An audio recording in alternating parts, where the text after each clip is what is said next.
ಎಲ್ಲೋ ಇಚ್ಛಾದಾರಿ ನಾಗಗಳ ಓಡಾಟವಿದೆ. ಜ್ವಾಲಮಾಲಿನಿ ತಾಯಿ ನಮಗೆ ದಾರಿ ತೋರುತ್ತಾಳೆ.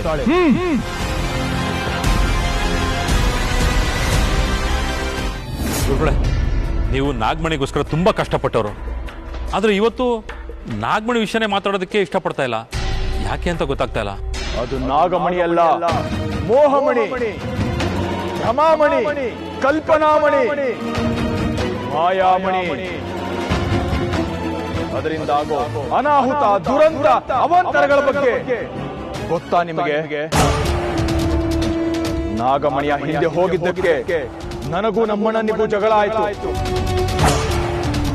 ನಾನು ಕಾಶಿ, ವಾರಣಾಸಿ, ಮಾನಸ ಸರೋವರ ಹೀಗೆ ಊರೂರು ಅಲೆದು ಇಲ್ಲಿಗೆ ಬರುವ ಹೊತ್ತಿಗೆ 20 ವರ್ಷಗಳೇ ಕಳೆದು ಹೋಯಿತು.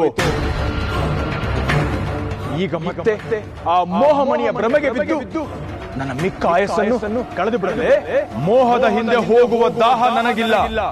ನೀವಿನ್ನು ಹೊರಡಿ. ಗುರುಗಳೇ, ದಯವಿಟ್ಟು ಹಾಗನ್ಬೇಡಿ.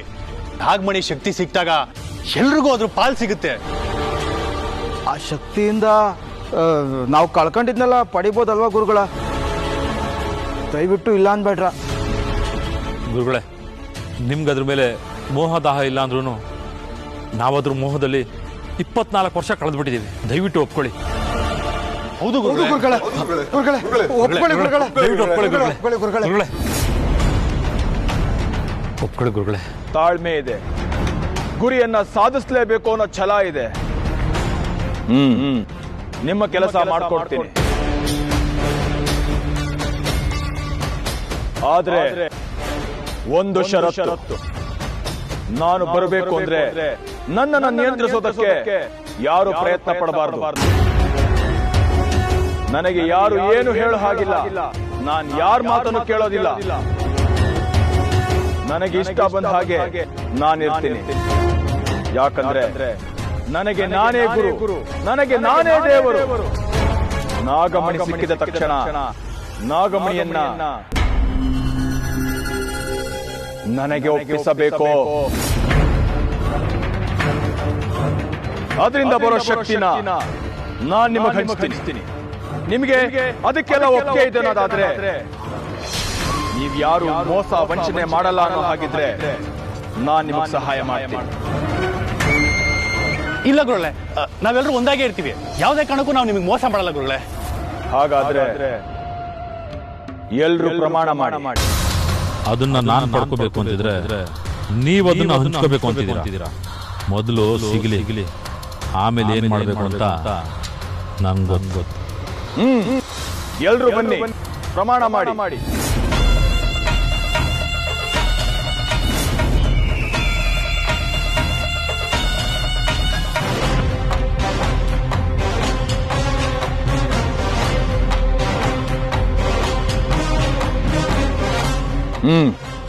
ನೀವಿನ್ನು ಹೊರಡಿ.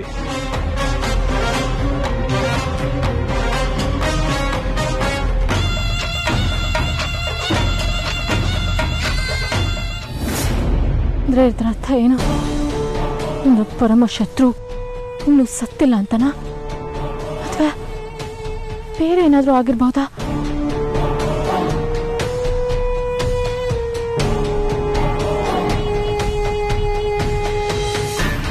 ಓಂ ನಾಗದೇವಾಯ, ನಾಗನೇತ್ರಾಯ, ನಾಗಕ್ಷಾಯ ನಮೋ ನಮಃ.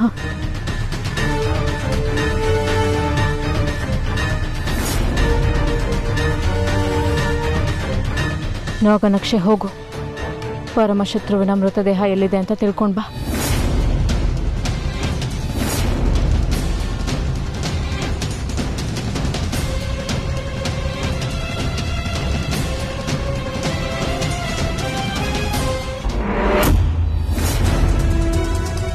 ನಾಗನಕ್ಷೆ ಯಾಕೆ ಕೆಲಸ ಮಾಡಲಿಲ್ಲ? ಅಂದ್ರೆ ಅವನ ಮೃತದೇಹ ಇಲ್ಲಿಲ್ಲ ಅಂತನಾ? ಅಥವಾ ಆ ದೇಹಕ್ಕೆ ಜೀವ ಇದೆ ಅಂತನಾ?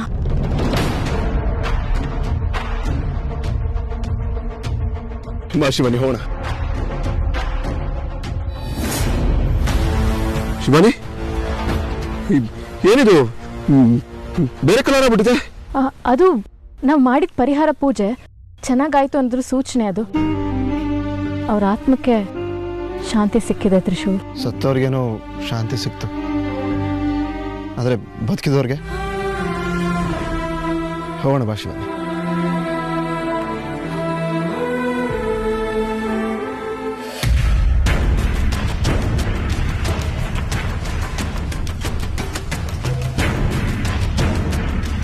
ಅವನ ಜೀವ ಹೋಯ್ತಾ ಅಥವಾ ಯಾರಾದ್ರೂ ದುಷ್ಟ ಶಕ್ತಿಯನ್ನ ಬಳಸಿ ಅವನನ್ನ ಭೂಮಿಯ ಒಳ ಪದರದಿಂದ ಹೊರಗೆ ತೆಗೆದ್ರ ಏನಾಗಿರ್ಬೋದು?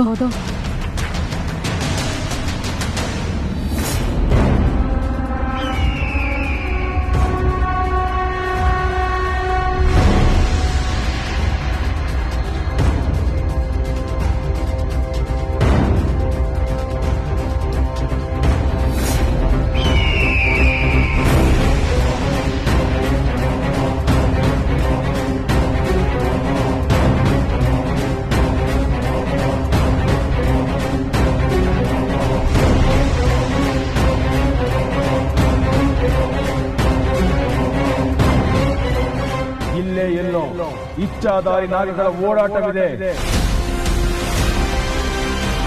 ನಿಜ, ಮೇನ್ ರೋಡ್ಗೆ ಎಷ್ಟು ದೂರ ಇದೆ? ನನಗೆ ಯಾಕೋ ಭಯ ಆಗ್ತಾ ಇದೆ. ಏಯ್ ಸುಮ್ಕೇಡ, ಯಾಕೆ ಹೆದರ್ಕಂಡ್ಯ? ಸ್ವಾಮಿಗಳಿಲ್ವಾ ಹೆದರ್ಕಂಡ? ಸ್ವಾಮಿಗಳ ಹತ್ರ ಮಂತ್ರದಂಡ ಇದೆ, ನಮ್ಮ ಹತ್ರ ಏನಿದೆ? ಜ್ವಾಲಮಾಲಿನಿ ತಾಯಿ ನಮಗೆ ದಾರಿ ತೋರುತ್ತಾಳೆ.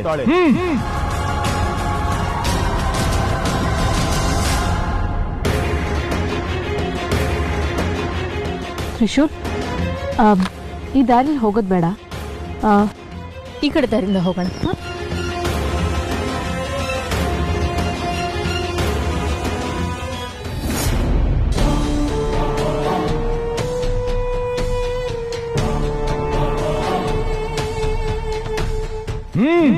ದಾರಿ ತೋರು.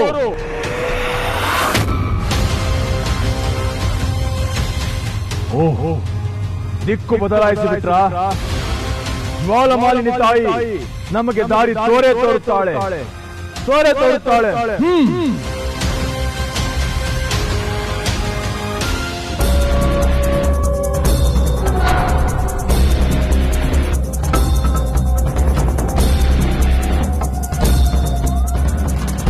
ಪಾಪ ಪರಿಹಾರ ಯಾರು ಮಾಡಿ ಹೋಗಿದ್ದಾರೆ ಗೊತ್ತಾಗುತ್ತಾರೆ. ಓಂ ಜ್ವಾಲಮಾಲಿನಿ, ಜ್ವಾಲಾಮುಖಿ ಹಾರಿಣಿ, ವನದುರ್ಗ, ರಕ್ತೇಶ್ವರಿ, ರುಂಡಮಾಲಿನಿ.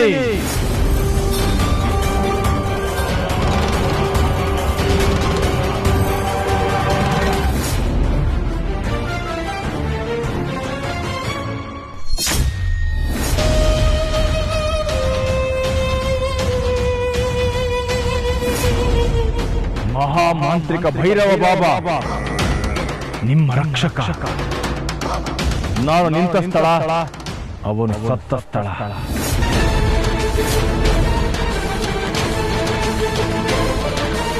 ಗುರುಗಳೇ, ಬಾಬುನ ಕೊಂದವ್ರು ಯಾರು? ಹಾಗಾದ್ರೆ ನಮ್ಮ ಯಜಮಾನ್ರು ಕಾಣೆಯಾಗಿದ್ದಾನೆ. ನಾಗಗಳ ಜೊತೆ ಹೋರಾಟ ಮಾಡಿ ಕಣ್ಮರೆಯಾಗಿದ್ದಾನೆ. ಏನ್ ಹೇಳ್ತಾ ಇದ್ದೀರಾ ಗುರುಗಳೇ?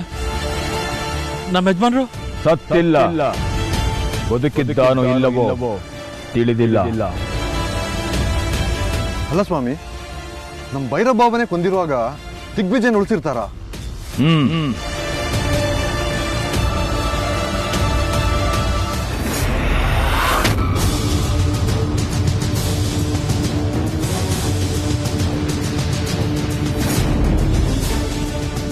ಅಸ್ಪಷ್ಟತೆ.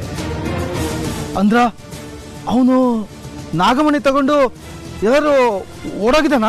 ತಿಳಿಯುತ್ತಿಲ್ಲ. ಜ್ವಾಲಮಾಲಿನಿ ಅವನ ವಿಚಾರದಲ್ಲಿ ಕಣ್ಮುಚ್ಚಿದ್ದಾಳೆ.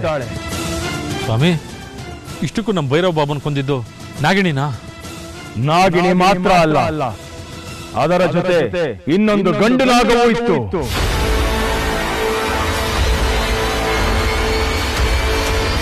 ಹಾವಿನ ರೂಪ ಹೇಗಿದೆ ಗುರುಗಳೇ?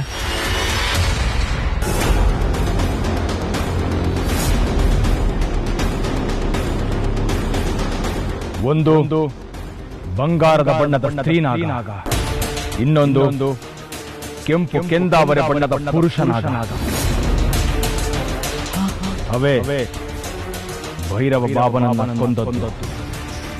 ಹಂಗಾರ ಆ ಎರಡು ಭೈರವ ಬಾಬನ್ ಸಾಯಿಸಿದ್ ಯಾವ ಅವು?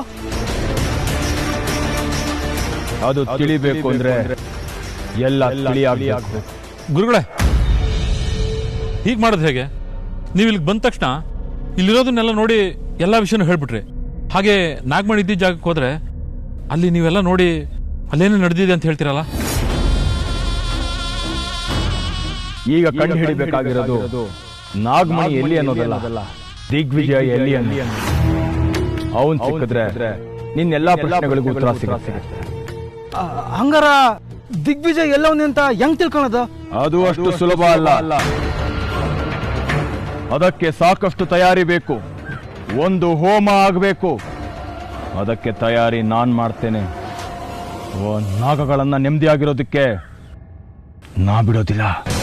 ಓಂ ಜ್ವಾಲಮಾಲಿನೇ ನಮಃ. ಕೃಷ್ಣೇ, ಈ ಅರಿಶಿಣದಲ್ಲಿ ಏನಿದೆ? ಇದು ಸರ್ವರೋಗನಾಶಿನಿ, ಸರ್ವಂ ಅಮೃತಮಯಂ. ಅದು ಗೊತ್ತು, ಆದರೆ ಇದು ಸಾಮಾನ್ಯ ಚಿಕಿತ್ಸೆ ಇದ್ದ ಹಾಗಿದೆಯಲ್ಲ? ಇದು ನೋಡೋಕೆ ಸಾಮಾನ್ಯ, ಆದರೆ ಫಲಿತಾಂಶ ಅಸಾಮಾನ್ಯ. ಇದು ಮಹಾಕಾಯಕಲ್ಪ ಚಿಕಿತ್ಸೆಯ ಒಂದು ಹಂತ. ಓಂ ನಮೋ ಮಹಾನಾಗಾರ್ಜುನಾಯ.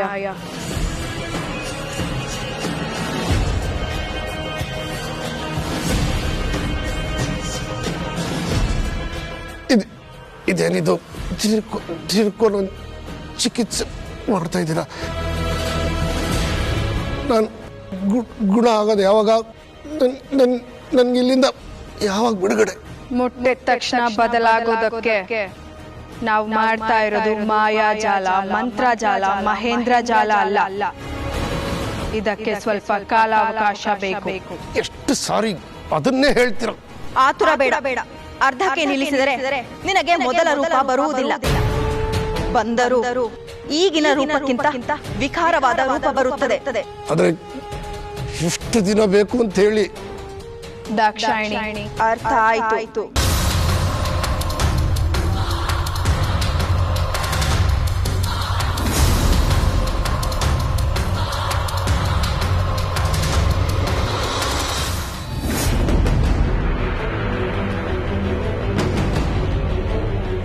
ಈ ಶತ್ರುಗಳ ಸರಪಡೆ ದೊಡ್ಡದಾಗಿದೆ. ನಿನ್ನ ಸಾವು ಯಾವಾಗ ಬೇಕಾದರೂ ಬರಬಹುದು.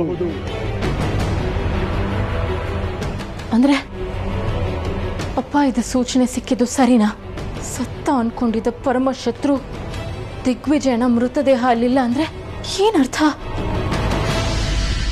ಏನಾಗಿರ್ಬೋದು? ಅಂದ್ರೆ ಅವನ್ ಬದುಕಿದಾನೆ ಅಂತನ, ಅಥವಾ ಯಾವ್ದಾದ್ರು ದುಷ್ಟಶಕ್ತಿಗಳು ಅವನ ಸಹಾಯಕ್ಕೆ ನಿಂತಿದ್ದಾವೆ ಅಂತನ? ರುದ್ರನೇತ್ರ ಸ್ವಾಮಿಗಳು ಹೇಳಿದಾಗೆ ಏನಾದ್ರೂ ಸಮಸ್ಯೆ ಆಗಿರ್ಬೋದಾ? ನಾಗಮಣಿನ ವಶಪಡಿಸ್ಕೊಂಡು 24 ವರ್ಷಗಳು ಅದಕ್ಕೆ ಪೂಜೆ ಮಾಡಿ ಅದರಿಂದ ಪಡ್ಕೊಂಡಿರೋ ಶಕ್ತಿಯಿಂದ ಅವನು ಸಹಾಯ ತಗೋತಿರ್ಬೋದಾ? ತಗ್ತಿಲ್ವಲ್ಲ, ಏನಾಗಿರ್ಬೋದು? ಇಷ್ಟಕ್ಕೂ ಅವ್ನು ಬದುಕಿದಾನ ಸತ್ತಿದಾನ? ಸತ್ತಿದ್ರೆ ಅಲ್ಲೊಂದು ಮೃತದೇಹ ಇರಬೇಕಾಗಿತ್ತು, ಅದೂ ಇಲ್ಲ. ಬದುಕಿದ್ರೆ ಅವನಿಷ್ಟೊತ್ತಿಗೆ ಮನೆಗೆ ಬರಬೇಕಾಗಿತ್ತು, ಅದೂ ಆಗಿಲ್ವಲ್ಲ. ಅಂದ್ರೆ ಅವನೇನಾದ್ರೂ ಬದುಕೂ ಇಲ್ಲ ಸತ್ತೂ ಇಲ್ಲ ಅನ್ನೋ ಸ್ಥಿತಿಲಿದ್ದಾನ. ಏನಾಗಿರ್ಬೋದು ಪರಮೇಶ್ವರ? ಸತ್ಯನ ಹೇಗೆ ತಿಳಿಯೋದು? ನನ್ನ ಹೊಟ್ಟೆಲಿ ನಾಗಮಣಿ ಇದೆ, ನಾಗಲೋಕದ ಕುಡಿ ಇದೆ, ದೊಡ್ಡ ಜವಾಬ್ದಾರಿನೇ ಇದೆ. ತ್ರಿಶೂಲ್ಗೆ ಅವನೇ ಆದಿಶೇಷ ಅಂತ ನೆನಪಿಸೋ ದೊಡ್ಡ ಗುರಿ ನನ್ನ ಮುಂದೆ ಇದೆ. ಇದ್ರ ಮಧ್ಯೆ ಆ ದಿಗ್ವಿಜಯನ ದೇಹ ಕಾಣದೇ ಇರೋದು ಯಾವುದೋ ದೊಡ್ಡ ಆಪತ್ ಸೂಚನೆನಾ? ಏನ್ ಮಾಡ್ಲಿ? ಇದ್ರ ಬಗ್ಗೆ ಹೇಗೆ ತಿಳ್ಕೊಳ್ಳೋದು? ಏನಾಗಿರ್ಬೋದು? ಅವನು ಎಲ್ಲಿದ್ದಾನೀಗ?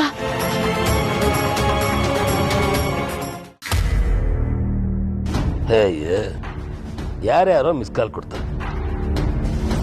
ಕಾಲ್ ಮಾಡಿದ್ರೆ ಬಿಸಿ ಬರ್ತಾ ಇರುತ್ತೆ. ಅಲ್ಲ, ಇಷ್ಟು ಕಷ್ಟದಲ್ಲಿ ಯಾಕಪ್ಪ ಮಿಸ್ ಕಾಲ್ ಕೊಡಬೇಕು? ಗೋವಿಂದ, ನಿಮ್ ಬಾವ ಏನಾದ್ರೂ ಕಾಲ್ ಮಾಡಿದ್ರಾ? ಚೆನ್ನಾಗಿ ಹೇಳ್ತೀಯ ನೀನು.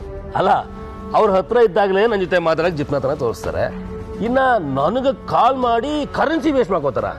ನಿಂದು ಒಳ್ಳೆ ಕತೆ ಆಯ್ತು. ದಮಯಂತಿ, ಹೋಗಿ ಹೋಗಿ ಅವನ ಹತ್ರ ಕೇಳ್ತಾ ಇದೆಯಲ್ಲ.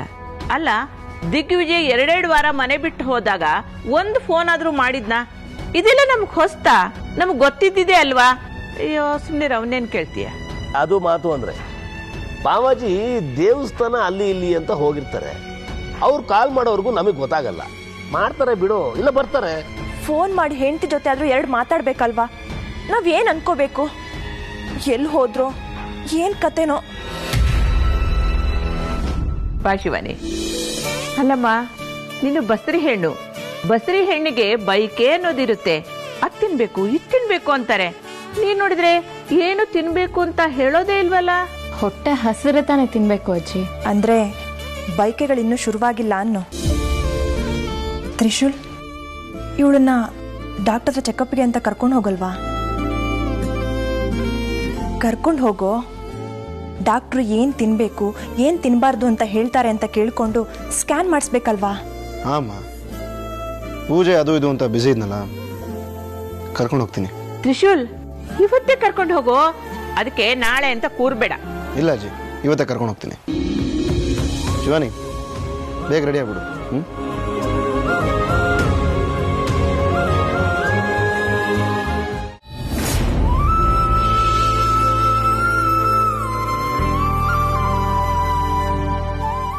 ತ್ರಿಶೂಲ್, ಅಲ್ಲಿ ಮುಂದೆ ನಿಲ್ಸ್ತೀಯಾ?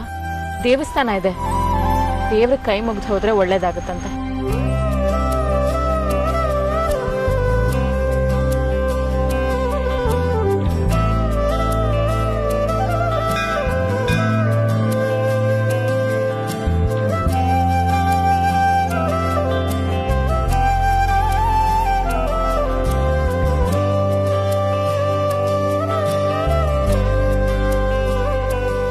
ಎಲ್ಲ ಒಳ್ಳೆ ರೀತಿಲೇ ನಡೀಲಿ ದೇವ್ರೆ. ನಾನು ಈ ಭೂಮಿಗೆ ಬಂದಿರೋ ಗುರಿ ಆದಷ್ಟು ಬೇಗ ನೆರವೇರೋ ಹಾಗೆ ಮಾಡು. ದೇವ್ರೆ, ನೋವು, ಪಾಪ, ಒದ್ದಾಟ, ಸಂಕಟಗಳಿಂದ ಒದ್ದಾಡ್ತಾ ಇದ್ದೀನಿ. ಎಲ್ಲಾನು ಮೀರಿ ಒಂದಷ್ಟು ಪ್ರಶ್ನೆಗಳನ್ನ ತುಂಬಾ ಕಾಡ್ತಾ ಇದೆ. ಎಲ್ಲಾ ಗೊಂದಲಗಳಿಂದ ಮುಕ್ತಿ ಕೊಡ್ತಿದ್ದೆ.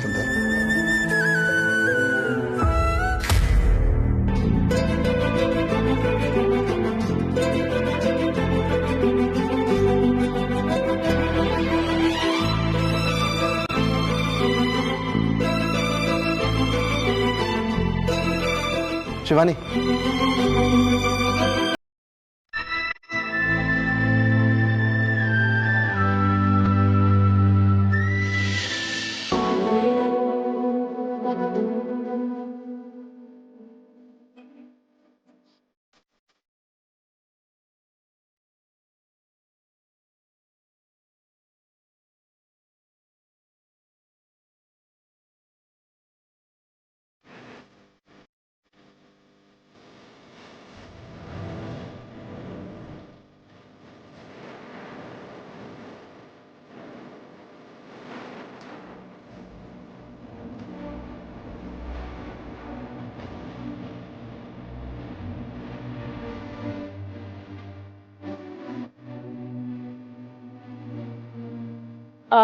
ತ್ರಿಶೂಲ್, ಪ್ರದಕ್ಷಿಣೆ ಹಾಕೊಂಡು ಬರ್ತೇನೆ.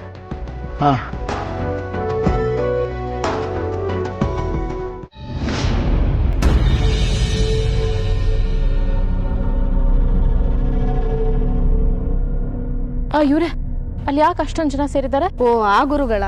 ಅವರು ದೊಡ್ಡ ಗುರುಗಳು, ಕೈ ನೋಡಿ ಭವಿಷ್ಯ ಹೇಳ್ತಾರೆ, ಜಾದು ಮಂತ್ರ ಎಲ್ಲ ಮಾಡ್ತಾರೆ. ಇಂಥ ಸ್ವಾಮೀಜಿ ಎಲ್ಲೂ ನೋಡಿಲ್ಲ.